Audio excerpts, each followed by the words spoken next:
So this is going to be another movie review. This one's called An Affair of the Heart, 2012. I thought I was going to do one movie review this week, my normal pace these days.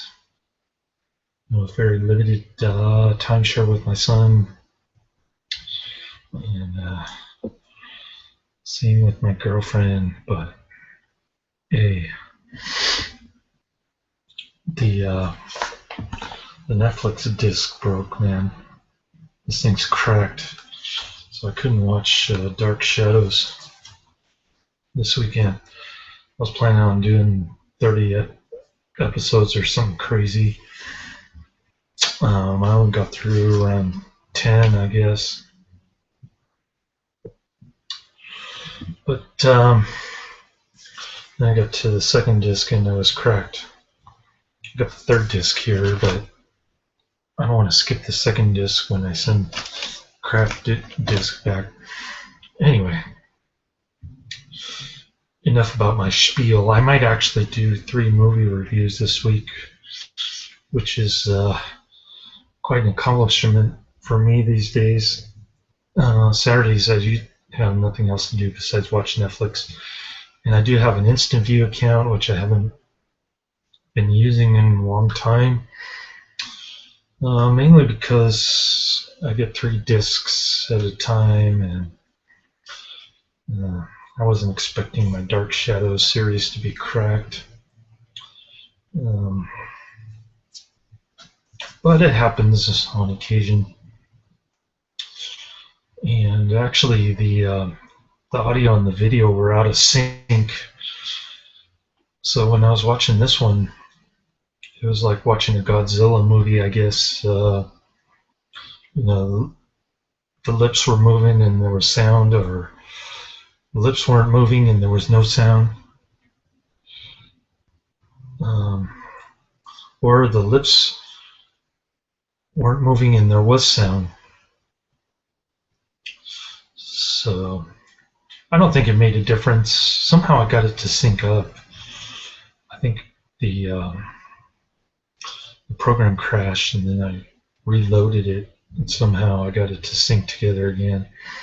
So hopefully that's the end of that problem. And I won't have the same problem when I watch The Imitation of Life. But I've rambled on enough about my Netflix woes.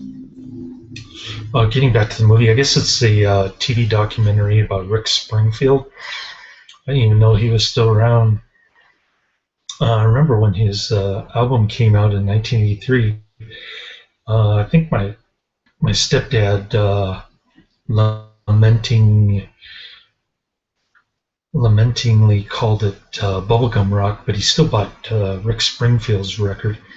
I guess my cousin really liked him too. She liked Michael Jackson, Aerosmith, those kind of bands. She really liked Michael Jackson. She would listen to that record all day long in her room. But how I found out he was still back in music business was through at her daughter's I guess belated high school graduation. Grace dropped out of high school, then I guess she went back and got her high school diploma. So my cousin Beth was real proud of her. Threw a party for her during the summertime when it was about 110 outside. Time to go swimming in the back. But I guess like around 3 p.m., Beth went to go see Rick Springfield in concert. And I was kind of surprised. I hadn't heard that. I heard him on the radio, Jesse's Girl, on the oldies station, but I didn't know he was back touring and stuff. He kind of reminds me of Ricky Nelson because he had that television show and music going on at the same time. Jesse's Girl is an alright song. It's kind of poppy though. Never really loved it that much, but it was on the radio all the time back in '83 or whenever whenever it came out. He was a one-hit wonder. His fans love all his songs and they love his books. They worship him like a false idol. So it was kind of sickening to watch that. The only reason I watched it was because I want to be a Linda Blair completist, so I just see everything that Linda Blair is in on Netflix. And I guess she was Rick Springfield's friend at one point. I don't know how friendly they were. Personally, I don't care for the guy. He kind of gets too close and personal with his fans. You know, kind of interrupts with their marriages and stuff. And he's into yes, meditation to help get through depression. Kind of a new age guy, I guess. And then, so it's just basically about him playing in concert, his fans worshiping him like he's God. You know, the false idol kind of thing. And then that's about the extent of it. I hated it. I gave it 1 out of 5 stars, especially when I saw him on American Idol. I hate that show. But I guess he's popular still. He sells a lot of books. He's got a cult fan following. I guess because all the teeny boppers were infatuated with him back in the '80s, man. And they grew up to be fat and ugly, and they're kind of like Elvis fans in the '70s. They look at him and they remember what he was like when he was much younger. So there's that. He probably got plastic surgery and goes to the gym a lot, so he didn't age as much. Plus, he probably eats all kinds of. I'm guessing he eats all kinds of hippie food to make his skin look good. So, anyway, I couldn't find any redeeming qualities in this guy.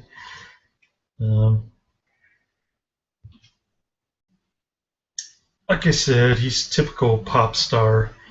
You know, nothing particular redeeming. He likes to. Women give him this rose bouquet, and he likes to slam it on his guitar. It's kind of corny. I like the Swedish fan who did an imitation of him doing the splits with his guitar. I completely forgot about that aspect of his showmanship.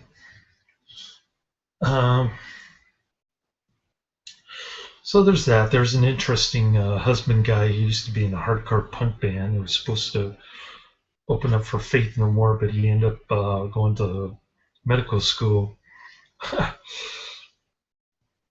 That pretty much sums up the early '90s, I guess.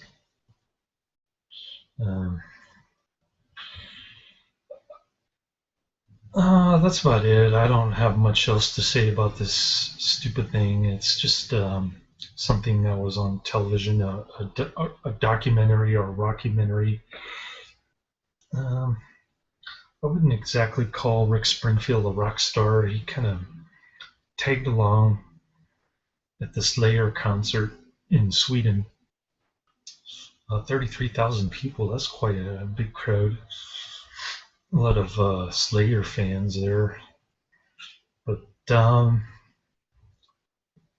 guess he has a large cult following fan base.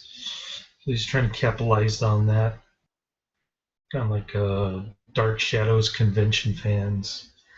that kind of thing. So anyway, I'm done with my review. Laters.